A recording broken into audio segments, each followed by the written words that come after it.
Magandang gabi po, Luzon, Visayas at Mindanao. Galit na kinumpronta ang isang guro sa Tarlac ng pamilya ng 8 taong gulang niyang estudyante na ginahasa umano niya sa loob ng paaralan. Sa gitna yan ang pagharap nila sa piskalya kung saan iginiit ng pamilya ang hustisya para sa biktima. Itinanggi naman ng paaralan na meron silang dark o confession room kung saan umano naganap ang krimen, sabay banta sa mga gagamit umano sa insidente para sa pansariling interes. Nakatutok si Jonathan Andal. Angel yung anak ko, Angel.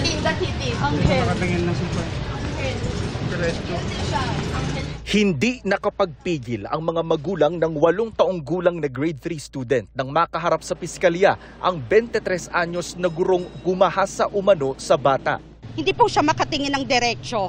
Hustisya yung gusto ko para sa Angel kong anak na inabuso ng isang teacher. Si teacher ayaw munang magbigay ng pahayag ayon sa kanyang abogado. Pero nagpasaan nila sila sa piskal ng sagot sa aligasyon o counter-affidavit.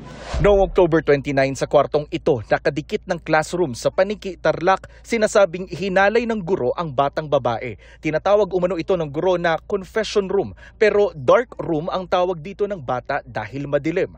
Naglabas ng pahayag ang paaralan na hindi namin papangalanan para sa proteksyon ng lahat ng estudyante. Itinanggi nilang may dark o confession room sa paaralan. Hanggang kahapon, wala pa umanong natatanggap ang paaralan na formal na report o komunikasyon mula sa magulang ng bata sa kabila ng mga hakbang nila para makausap ang mga ito.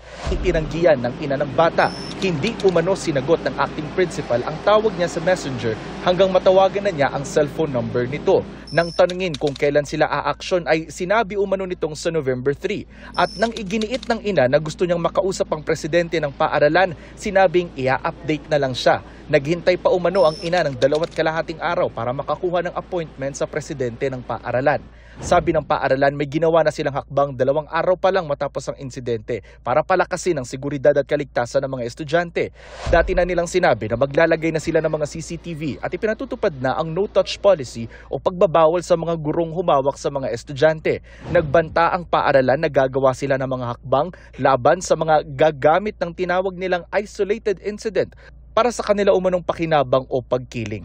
Mula Tarlac City para sa GMA Integrated News, Jonathan Andal, nakatutok 24 oras.